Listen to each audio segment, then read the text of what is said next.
بسم اللہ الرحمن الرحیم۔ السلام علیکم۔ آج میں آپ کو دجال کے فتنوں اور قیامت کی ان نشانیوں کے بارے میں بتاؤں گی جن کا ذکر آپ صلی اللہ علیہ وآلہ وسلم نے صحابہ کرام کے سامنے کیا۔ ابن ماجہ میں ہے کہ حضور صلی اللہ علیہ وآلہ وسلم نے اپنے ایک خطبہ کا کم و بیش حصہ دجال کا واقعہ بیان کرنے، اس سے ڈرانے میں صرف کیا، جس میں یہ بھی فرمایا کہ دنیا کی ابتدا سے لے کر انتہا تک کوئی فتنہ اس سے بڑا نہیں۔ تمام انبیاء علیہ السلام اپنی اپنی امتوں کو اس سے آگاہ کرتے رہے ہیں۔ میں سب سے آخری نبی ہوں اور تم سب سے آخری امت ہو، وہ یقیناً تمہیں میں آئے گا۔ اگر میری موجودگی میں آ گیا تب تو میں اسے نمٹ لوں گا، اور اگر بعد میں آیا تو ہر شخص کو اپنا آپ اسے بچانا پڑے گا۔ میں اللہ تعالیٰ کو ہر مسلمان کا خلیفہ بناتا ہوں۔ وہ شام و عراق کے درمیان نکلے گا، دائیں بائیں خوب گھومے گا۔ اے اللہ تعالیٰ کے بندو، دیکھو تم ثابت قدم رہنا۔ سنو، میں تمہیں اس کی ایسی صفت سناتا ہوں جو کبھی کسی نبی نے اپنی امت کو نہیں سنائی۔ وہ ابتدا میں دعویٰ کرے گا کہ میں نبی ہوں، بس تم یاد رکھنا کہ میرے بعد کوئی نبی نہیں۔ پھر وہ اس سے بھی بڑھ جائے گا اور کہے گا کہ میں خدا ہوں، بس تم یاد رکھنا کہ خدا کو ان آنکھوں سے کوئی نہیں دیکھ سکتا۔ ہاں، مرنے کے بعد دیدار باری تعالیٰ ہو سکتا ہے۔ اور سنو، وہ کانا ہوگا اور تمہارا رب کانا نہیں۔ اس کی دونوں آنکھوں کے درمیان کافر لکھا ہوا ہوگا، جس سے پڑھا لکھا اور ان پڑھ غرض ہر ایمان والا پڑھ لے گا۔ اس کے ساتھ آگ ہوگی اور باغ ہوگا۔ اس کی آگ دراصل جنت ہے اور اس کا باغ دراصل جہنم ہے۔ سنو، تم میں سے جسے وہ آگ میں ڈالے اور وہ اللہ تعالیٰ سے فریاد رسی چاہے، وہ سورہ کہف کی ابتدائی آیات پڑھے، اس کی وہ آگ اس پر ٹھنڈک اور سلامتی بن جائے گی، جیسے کہ خلیل اللہ حضرت ابراہیم علیہ السلام پر نمرود کی آگ ٹھنڈی ہو گئی تھی۔ اس کا ایک فتنہ یہ بھی ہوگا کہ وہ ایک عرابی سے کہے گا کہ اگر میں تیرے مرے ہوئے ماں باپ کو زندہ کر دوں پھر تو مجھے رب مان لے گا۔ اتنے میں دو شیطان اس کے ماں اور باپ کی شکل میں ظاہر ہوں گے اور اسے کہیں گے کہ بیٹے، یہی تیرا رب ہے، تو اسے مان لے۔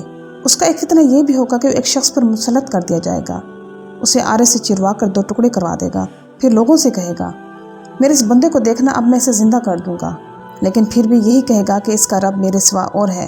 چنانچہ یہ اسے اٹھائے بٹھائے گا اور یہ خبیث اسے پوچھے گا کہ تیرا رب کون ہے؟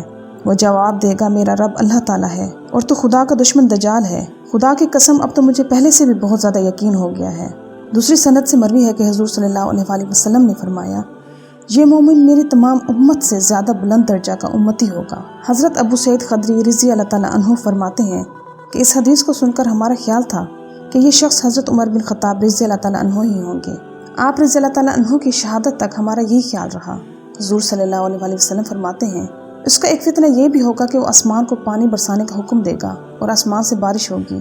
وہ زمین کو پیداوار اگانے کا حکم دے گا اور زمین سے پیداوار ہوگی۔ اس کا ایک فتنہ یہ بھی ہوگا کہ وہ ایک قبیلے کے پاس جائے گا اور وہ اسے نہ مانیں گے۔ اسی وقت ان کی تمام چیزیں برباد اور ہلاک ہو جائیں گی۔ دوسرے قبیلے کے پاس جائے گا جو اسے خدا مان لے گا۔ اسی وقت اس کے حکم سے ان پر آسمان سے بارش برسے گی اور زمین پھل اور کھیتی اگائے گی۔ ان کے جانور پہلے سے زیادہ موٹے، تازے اور دودھ والے ہو جائیں گے۔ سوائے مکہ اور مدینہ کے تمام زمین کا دورہ کرے گا۔ جب مدینہ کا رخ کرے گا تو یہاں ہر راہ پر فرشتوں کو کھلی تلواریں لیے ہوئے پائے گا، تو سنجا کی انتہائی حد پر ضریب احمر کے پاس ٹھہر جائے گا۔ پھر مدینہ میں 3 بھونچال آئیں گے۔ اس وجہ سے جتنے منافق مرد اور جس قدر منافقہ عورتیں ہوں گی وہ سب مدینہ سے نکل کر اس کے لشکر میں مل جائیں گے، اور مدینہ ان گندے لوگوں کو اس طرح اپنے میں سے دور پھینک دے گا جس طرح بھٹی لوہے کے میل کچیل کو الگ کر دیتی ہے۔ اس دن کا نام یوم الخلاص ہوگا۔ شریک رضی اللہ تعالیٰ عنہ نے حضور صلی اللہ علیہ وآلہ وسلم سے دریافت کیا کہ یا رسول اللہ، اس دن عرب کہاں ہوں گے؟ فرمایا، اولاً تو ہوں گے ہی بہت کم، اور اکثریت ان کی بیت المقدس میں ہوگی۔ ان کا امام ایک صالح شخص ہوگا جو آگے بڑھ کر صبح کی نماز پڑھا رہا ہوگا جب عیسیٰ ابن مریم علیہ السلام نازل ہوں گے۔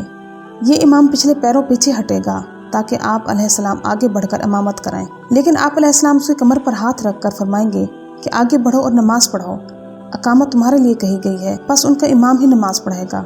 نماز سے فارغ ہو کر آپ علیہ السلام فرمائیں گے دروازہ کھول دو، بس کھول دیا جائے گا۔ ادھر دجال 70,000 یہودیوں کا لشکر لیے ہوئے موجود ہوگا، جن کے سر پر تاج اور جن کی تلواروں پر سونا ہوگا۔ دجال آپ علیہ السلام کو دیکھ کر اس طرح گھلنے لگے گا جس طرح نمک پانی میں گھلتا ہے، اور ایک دم پیٹھ پھیر کر بھاگنا شروع کر دے گا۔ لیکن آپ علیہ السلام فرمائیں گے کہ خدا نے مقرر کر دیا ہے کہ تو میرے ہاتھ سے ایک ضرب کھائے گا، تو اسے ٹال نہیں سکتا۔ چنانچہ آپ علیہ السلام اسے باب لد کے پاس پکڑ لیں گے اور وہیں اسے قتل کر دیں گے۔ اب یہودی بدحواسی سے منتشر ہو کر بھاگیں گے، لیکن انہیں سر چھپانے کو جگہ نہ ملے گی۔ ہر پتھر، ہر دیوار، ہر درخت اور ہر جانور بولتا ہوگا کہ اے مسلمان، یہاں یہودی ہے۔ ہاں، ببول کا درخت یہودیوں کا درخت ہے، یہ نہیں بولے گا۔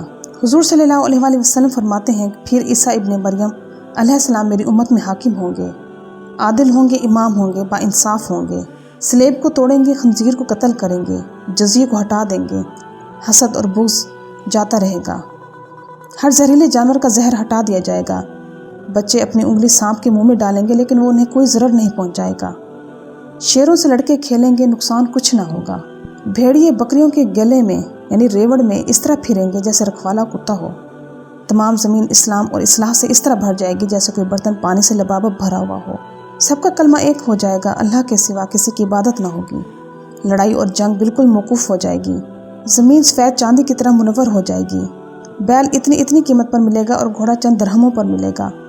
لوگوں نے پوچھا کہ اس کی قیمت گر جانے کی کیا وجہ ہوگی؟ فرمایا اس لیے کہ لڑائیوں میں اس کی سواری بالکل نہ لی جائے گی۔ دریافت کیا گیا کہ بیل کی قیمت بڑھ جانے کی کیا وجہ ہے؟ فرمایا اس لیے کہ تمام زمین میں کھیتیاں ہونی شروع ہو جائیں گی۔ دجال کے ظہور سے 3 سال پیشتر سخت قحط سالی ہوگی۔ پہلے سال بارش کا تیسرا حصہ بحکم خدا روک لیا جائے گا اور زمین کی پیداوار کا بھی تیسرا حصہ کم ہو جائے گا۔ پھر دوسرے سال خدا آسمان کو حکم دے گا کہ بارش کی 2 تہائیاں روک لے اور یہی حکم زمین کو ہوگا کہ اپنی پیداوار 2 تہائی کم کر دے۔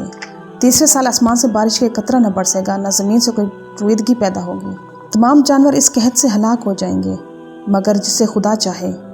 آپ صلی اللہ علیہ وآلہ وسلم سے پوچھا گیا کہ پھر اس وقت لوگ زندہ کیسے رہ جائیں گے؟